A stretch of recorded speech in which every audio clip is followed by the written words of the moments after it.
This video is brought to you by Sporlan, quality, integrity, and tradition.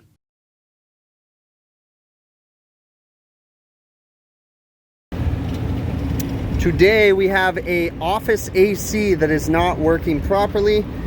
Customer's saying it is down. We walk up to the unit, it looks dirty.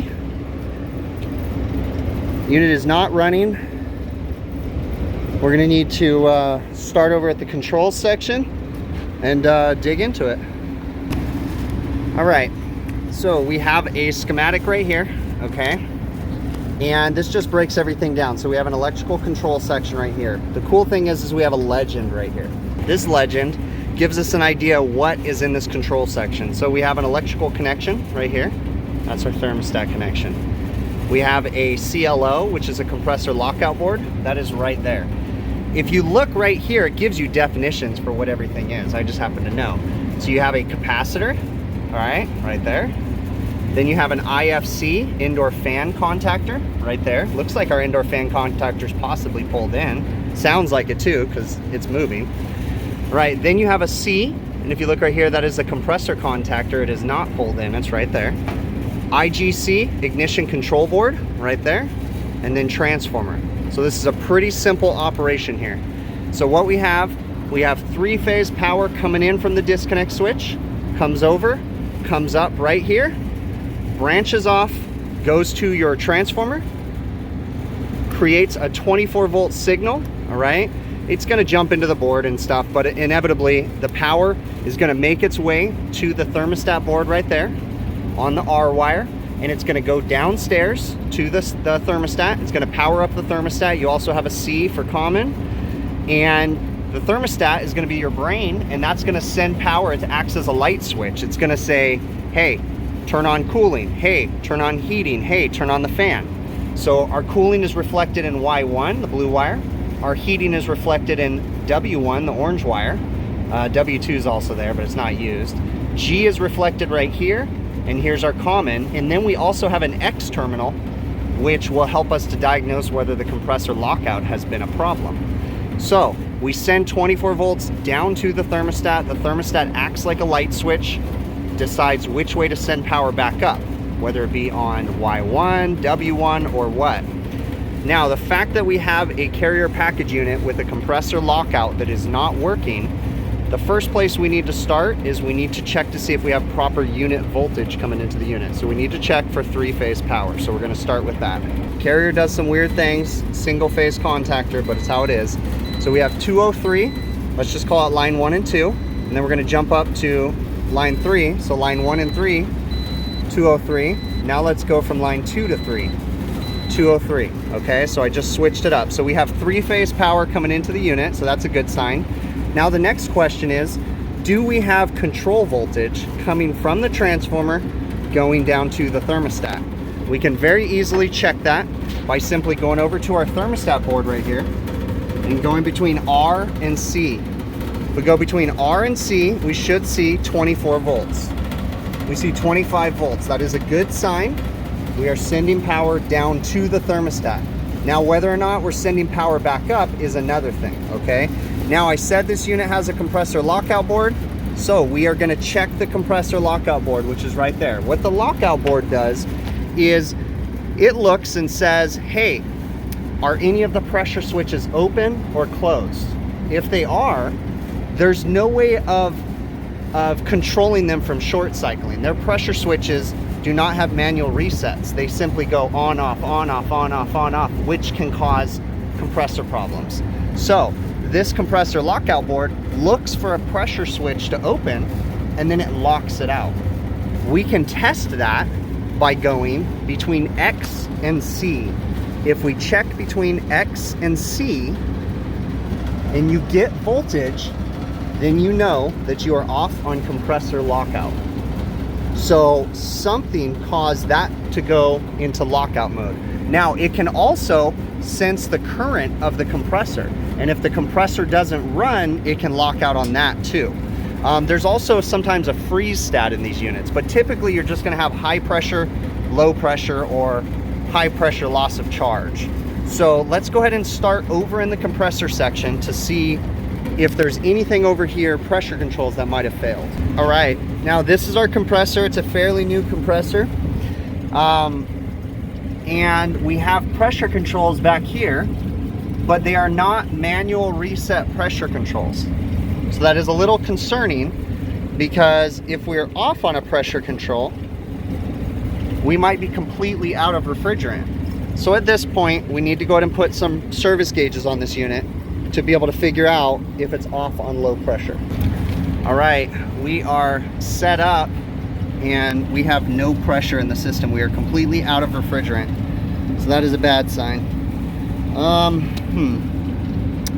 Well, we're gonna look for any obvious signs of a refrigerant leak. I'm not seeing anything as of yet, but we'll have to look up in here, see if wires rubbed out. You know, it's hard to say. Nothing there. I've worked on this unit before, and I've worked on trying to make sure the wires wouldn't rub anywhere. But you never know the vibrations these things cause. So, okay, we're gonna poke our nose around looking for a leak. That's interesting. So, I put a little bit of refrigerant in there and then stacked nitrogen on top of it. I've got 233 PSI in the high side, but it's not bleeding through to the low side. See, it should be pushing through the metering device in the dryer, and it's not. It's not doing anything. That's not good at all. So we're going to put a little in the low side and see what happens. It's really bizarre that it's not pushing through.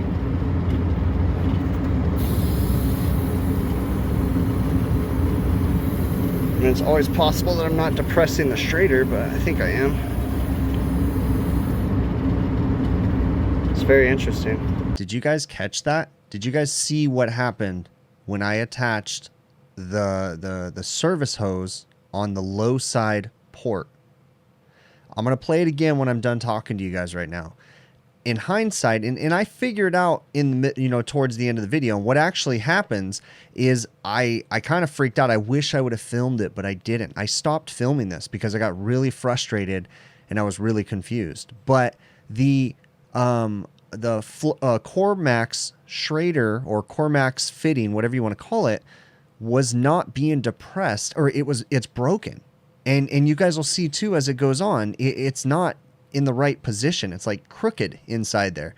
And so the service gauges weren't depressing it properly. So this system actually had the full charge in it the entire time. And then I dumped nitrogen on top of the good R22. See, the original, or the problem that actually happened, again, I didn't get it on film, but the problem that happened was the system went off on high head pressure because, and you guys will see in a second too, the fixed orifice metering device was plugged up. Now, I didn't catch that on film, okay? Because I stopped filming at the point that I realized something funky was going on with the nitrogen, and I should have filmed it because you guys could have seen my frustration and my confusion on what was going on. In hindsight, as I'm watching the video, I can clearly see that as I put on the suction side service, or I mean the nitrogen hose onto the suction side to add gas to it, before you hear the nitrogen tank open, all of a sudden the suction side had 205 PSI, but it had 0 PSI the second before. See, so something was going on there. And I think what actually happened was once I put nitrogen in there, it actually finished depressing the Schrader. It was like almost ready to go, and it pushed it open. So let's get on with the video and you guys will see. And on a side note too, this video was filmed all the way back in June of 2021. It's now October 9th of 2021. Okay, this is footage that I've been sitting on, and it's just time to go ahead and release it. So let's get back to the video. That's not good at all. So we're going to put a little in the low side and see what happens. It's really bizarre that it's not pushing through.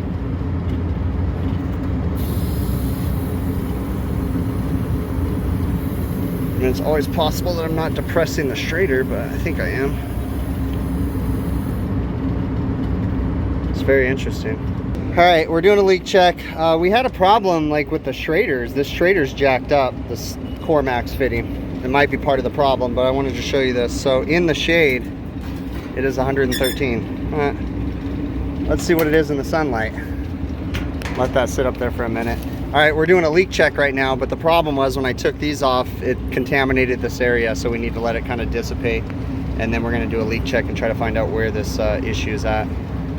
So I need to get the air moved out of there because taking the service ports off is causing refrigerant leaking in there, and the leak detector is going crazy. So I taped up the compressor terminals, and I'm forcing the contactor on so I can get the condenser fan motor to clear out the area in there.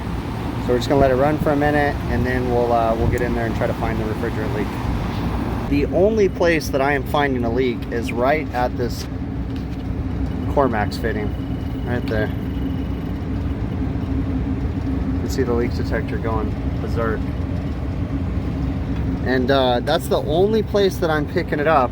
And the Cormax fitting is crooked too. That's the one that wasn't making good connection. It's like crooked in there, so it makes me wonder if it's been slightly leaking. Now the cap had a gasket, but that doesn't mean that it doesn't leak. I mean, they leak through the gaskets all the time. Yeah, it's definitely leaking from there. But we're gonna keep checking the rest of the unit. I mean, I would think that if it was that, I would see oil all around it, and there was no oil there. I mean, both of those guys have very tiny leaks. That one's bubbling out like that, coming out, and then this one is ever so slightly bubbling out too. And that is the only place that I'm finding a leak. We're leak checking this entire thing right now. We're not picking anything else up. Huh, that is interesting, but this thing is completely flat on gas. I'm extremely surprised, but we are back, and we are going to be changing the evaporator on this guy because of the plugged fixed metering device, or fixed orifice metering device on it. So, you know, we gave a quote and all that stuff, and they approved it, and we said, "Are you sure?" And they said, "Yeah, it's still R22." So we're going to recover the charge, pop the top, change the evap. We've also got a new drain pan because might as well when you're pulling the evap out. All right, to give some context here, we previously diagnosed this system to have a plugged up metering device, but the customer didn't want to do anything about it, okay? And someone has tried to add refrigerant to get the suction pressure up and the saturation temperature up, but you can clearly see that the subcooling is through the roof, okay? Because what it's doing is the refrigerant's not being able to flow through the system at the right rate, okay? Because the metering devices are plugged, it's not pushing through at the correct flow rate. Therefore, you would run, without adding extra gas, you're going to run low suction pressure, and you're going to have freeze-up issues, weird freeze-up issues. And in order to get the suction saturation temperature and the suction pressure up, you have to add refrigerant to the system, but you're really not doing a whole lot except for stacking the refrigerant in the condenser, and that's reflected with the extremely high subcooling, okay? So this is the conclusion that I came to that I didn't film, right? But because I got frustrated with the whole nitrogen thing in the, you know, and then I went ahead and told the customer, hey, let's go ahead and solve this problem. It was the summertime and they wanted to go ahead and fix it now. So we quoted a complete evaporator replacement, which came with the fixed orifice metering devices already attached in it. So that way we could properly get this system, you know, up and running. We've done a lot of repairs on this system. So it was really about time. And I mean, in all honesty, like I'm going to tell you guys in the video, I'm surprised they actually did the repair, but let's get back to it. So to get the evaporator coil up here, we have our lift right here. This is the Sumner 2124 lift. It'll go 24 feet, and if you flip the forks, it'll actually go to 26 feet. So it's pretty cool. This thing, we've used it so many times. This thing's paid for itself. Granted, I'm sure they're more than they were then, but I think we got this thing like over 10 years ago, and we probably paid $3 grand for it or something like that. And it's paid for itself. Every time you use it, you charge a fee, you know? I mean, just like if you were renting it. And easy as that. My lift is right here. All right, we are just about done recovering. It's got about 24 PSI left in it. I've got the unit disassembled. I've got everything sanded, all the joints that we're gonna unsweat. We're gonna put in a bigger dryer. If possible, I'm gonna put a high acid or an HH suction line filter dryer in here too. So, but the evaporator's done and broken free, ready to go. All right, got the evaporator out. A nice bit of oil in there, not too much though. But we got some brackets we need to put on. Got the old one, set it right on this guy right here, and send it down.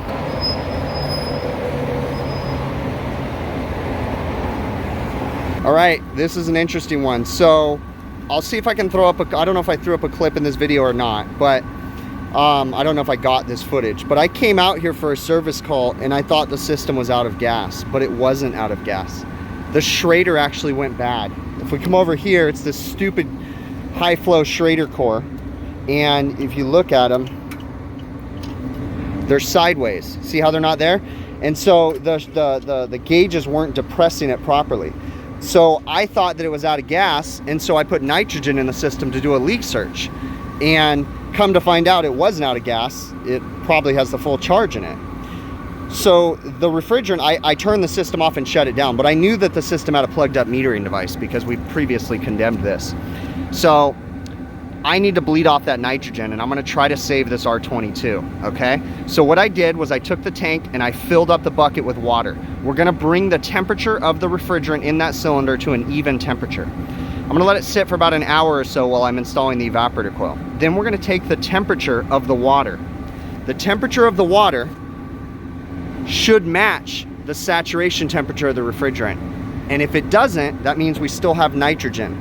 Then what we do is bleed off some of the refrigerant from the vapor side, and we're gonna purge the nitrogen out of there. Now, I've already bled off just a little bit right now, so we may not even have, I mean, I don't think I put that much nitrogen in it, but I don't want to damage the system or anything like that. Now we're gonna try this. If I can get the pressure temperature chart to match, then I'll feel comfortable reusing this refrigerant. If not, I quoted for all new refrigerant, but I'm gonna try to save the customer a couple bucks, okay? So we'll wait for that water temperature to stabilize out, and again, let it sit for about an hour or so, so that way the tank temperature, you know, equalizes out and everything like that. And then we're gonna be making sure we bleed off the vapor port, because that's the top of the tank and that's where the nitrogen will be sitting. The bottom of the tank is gonna be all the liquid. So before I sent the coil down, I sent down the measurements and I asked if it was the same coil, and we made a miscalculation on the measurements. So I measured 3 inches, and downstairs they must have heard me ask, and it was 3.5 inches. So it's the right coil. It has the same here, you know, amount of return bends and everything, and the same amount of copper, but we noticed that this gap right here is a lot smaller on this coil because there's basically a 1/4 inch of extra fins on each side. So overall, this coil measures 3.5 inches deep when the old one measured 3 inches deep, which is giving us a problem because it's literally, I'm gonna have to shave down the metal because it doesn't want to fit right here. This is dumb. It was a pain, but I took my cutoff wheel. I have a little 12-volt cutoff wheel, and I went and trimmed. I started with about a 1/16 of an inch off of this side. I had to put this cover down so we didn't shoot sparks downstairs. So we're gonna attempt to see if that'll fix it. If not, then I'll have to trim a 1/16 inch off this side too, which is gonna be a pain.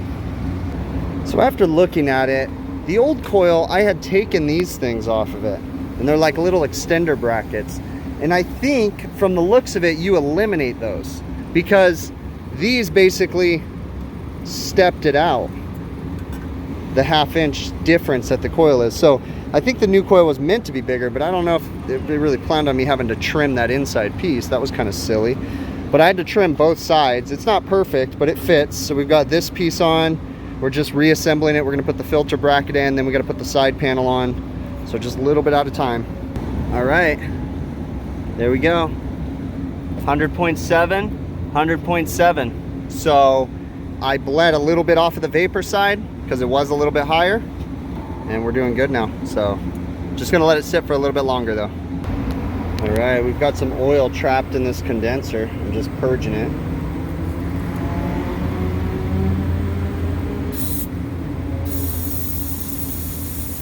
So we're gonna put a towel on it, try to blow out as much of the oil as we can. There we go. Just make sure it stays sideways. Yeah, you're good.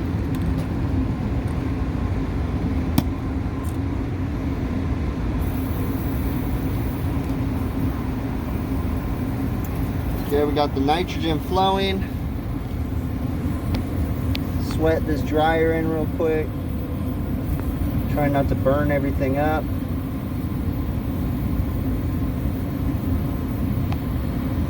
Inevitably, stuff is going to melt, and it doesn't have to be perfect. It's not the end of the world.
Shouldn't even really need any solder because it's flowing pretty good. So repeat the other side one more time. It's going to be a little overheated, but it is what it is.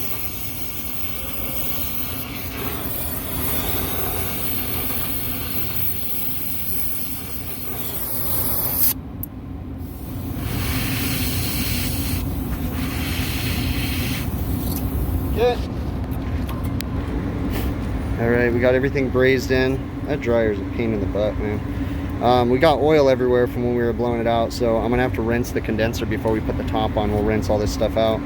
We're just gonna secure some wiring right now, maybe take a lunch, get a vacuum running on this guy, and then that way we're ready to charge it up, and then we'll start assembling the rest of the unit, putting the filters and the economizer. Well, economizer's not doing anything because it's disconnected as usual. So all right, condenser is cleaned. We're running the tightness test on the field piece manifold. Just started it.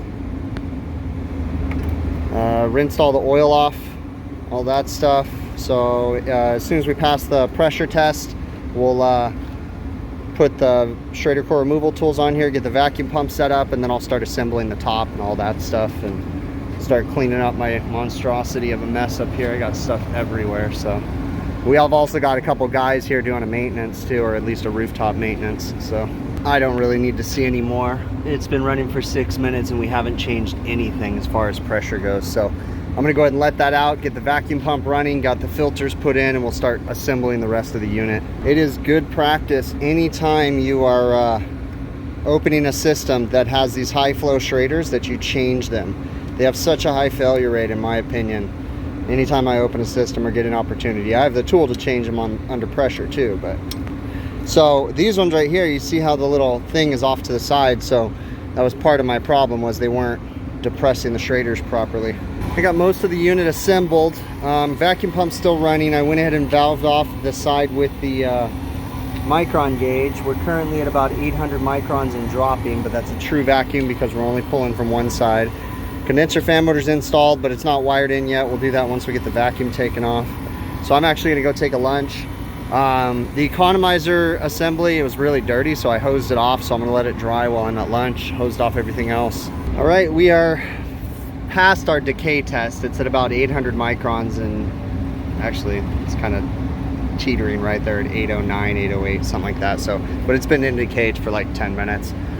So we passed our decay test. I evacuated, I'm zeroing out my scale. I evacuated my manifold gauge set. And at this point, we're gonna open it up and charge the system. It takes 9.5 pounds of refrigerant. So we're gonna try to dump that in there. And then hopefully it'll take the whole charge, so that way we can hook up the probes to this and do a full analysis on it when we're done. All right, we started it up. As it does, sometimes it starts with lower pressures and it's gotta build them up. It just does that. So I weighed in the charge, and this is what we got right now. It's not horrible. We're gonna give it some time to run and kind of stabilize out. I'd expect my evaporator temperature to be a little bit higher, but again, we're gonna give it some time of running and just kind of see what it does. Adding a little bit more refrigerant. Mind you, I did not add extra refrigerant for the bigger liquid line filter dryer or the big suction dryer that I added to the system. So we're kind of adjusting the charge a little bit, adding some more. It's getting there. Still got kind of high superheat. Remember, subcooling is going to be higher than normal than what people expect because we're using discharge line pressure. So we're looking good so far. I mean, we're there, you know. My temperature split's high. That's expected because we always mix a little bit of outside air on this guy. So we're just gonna add a little more refrigerant and see what happens. All right, this unit is like polishing a turd. It's never gonna be perfect. Number one, we're typically gonna run higher than normal condensing temperatures because the wrong condenser fan motor, it's an aftermarket. It sits too far down in the shroud. The condenser's jacked up. So we're a little bit high on our head pressure, but not bad. Superheat's a little bit on the low side, but not bad. Subcooling's about where it needs to be. We're just gonna give it some time to stabilize out. The temperature split is a little bit high, but if I remember right, this thing runs a high temp split because I think it has crappy ductwork. The airflow, I don't know why that's like that because the airflow is not that bad. But like I said, we're gonna let it run for a little bit longer. but I'm happy so far. We're looking pretty darn good. So, all right, I went downstairs, and something that I noticed too is that the return air grill is really dirty. So I talked to the customer. It's in the middle of their cook's line. They're going to clean it tonight. It's just dusty, just really impacted. So that should help with the airflow a little bit. But other than that, guys, that's it. We're going to put this guy back together. They should be happy now, but you can see that condenser's just jacked in there. Just really smashed up. I really tried to get them to change this unit, but they weren't into it. They weren't having it. So it's like, all right, whatever. Here's your quote, you know. I mean, put a compressor in it 2 years ago. That was a lot of money. Now we put an evaporator in it. I mean, they bought a new unit already, but hey, I just do what I'm told, you know. I was getting some funky readings putting my probe in through the side of the unit. I put it actually in the return airstream, and it's looking a lot better now. So,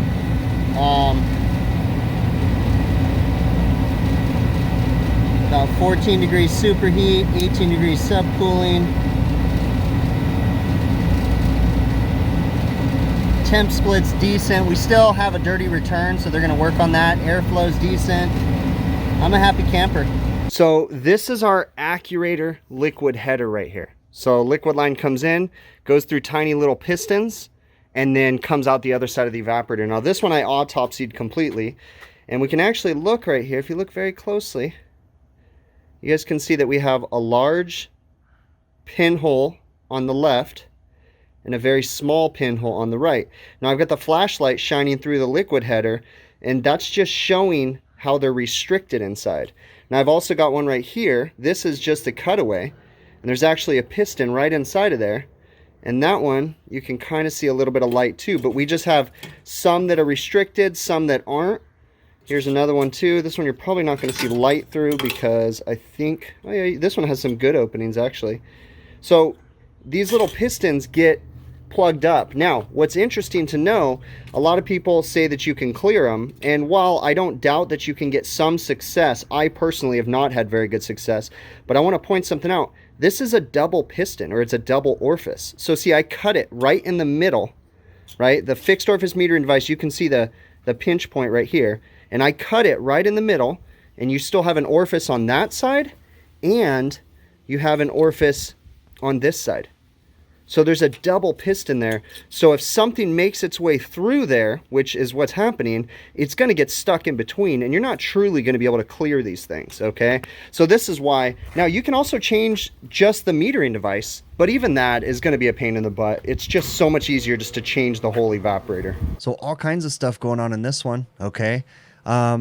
Customers don't always go for big picture repairs, don't always go for big picture quotes. Sometimes they approve less, sometimes they don't approve anything. This one started a while ago.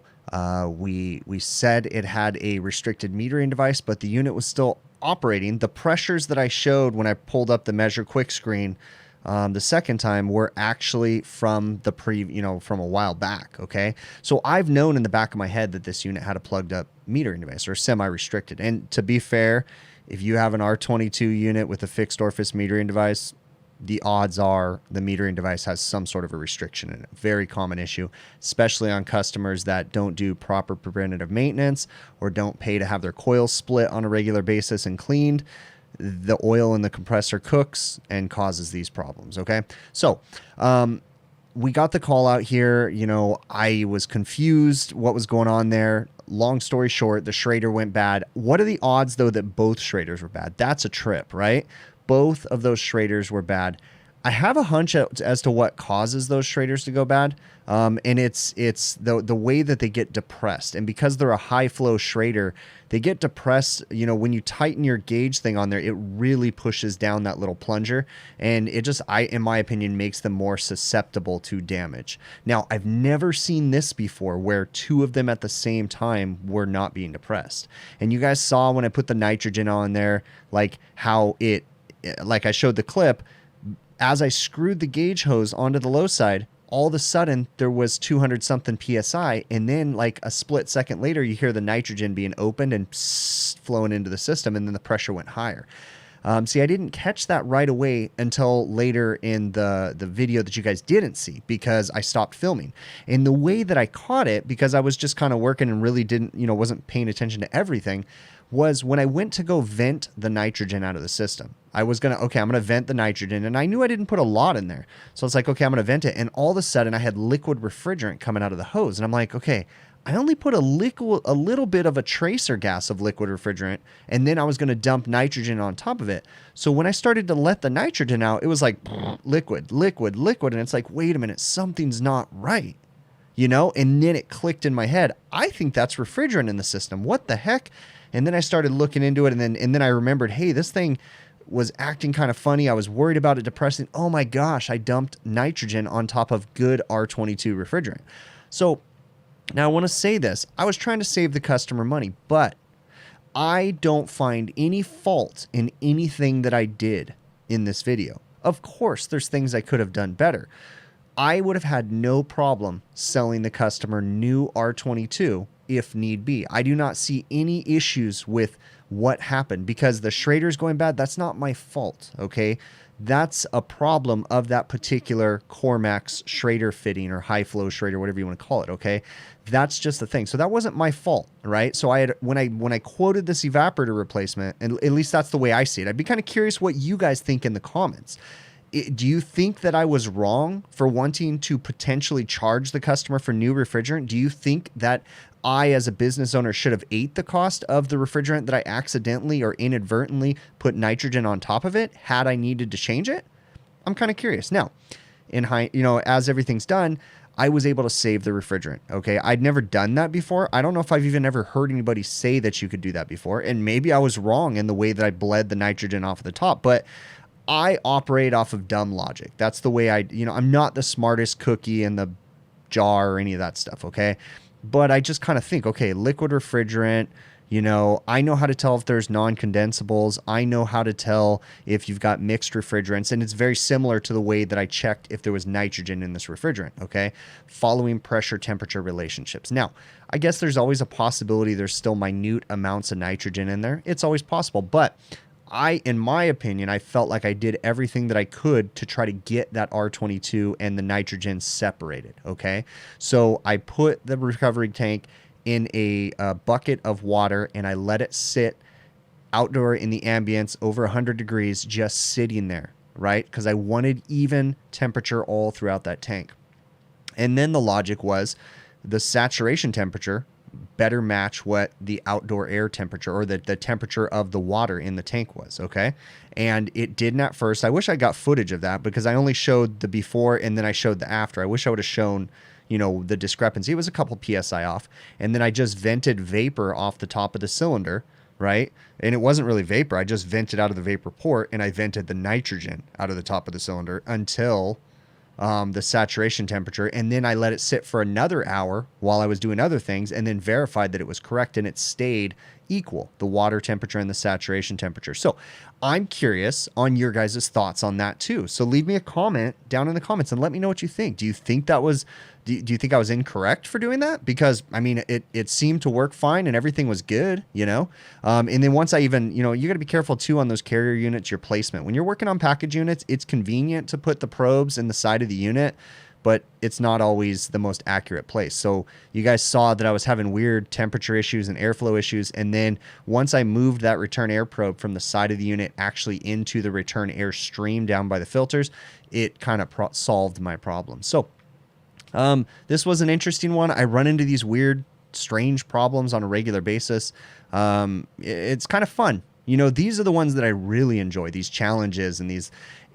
I do find it odd that the customer chose to repair this unit. I know I'm going to get a bunch of people commenting, but guys, I go to my customer and I say, do you want to try using alternative refrigerants? And they say no, because I tell them, look, there could be good things. You can save money, but it can also go bad too. I told the customer in this situation, I said, the cost comparison on a unit like this is going to be well over $1,000 difference if I was to use an alternative refrigerant. It could be cheaper, but they would rather stick with R22. Now, to be fair, I tell them my opinion, and my opinion is stick with R22, but I'm kind of a biased opinion in a weird way, right? Because I'm making more money if they stay with R22. So I just make sure they're aware of everything. And I say, look, there can be some issues that we might run into, right?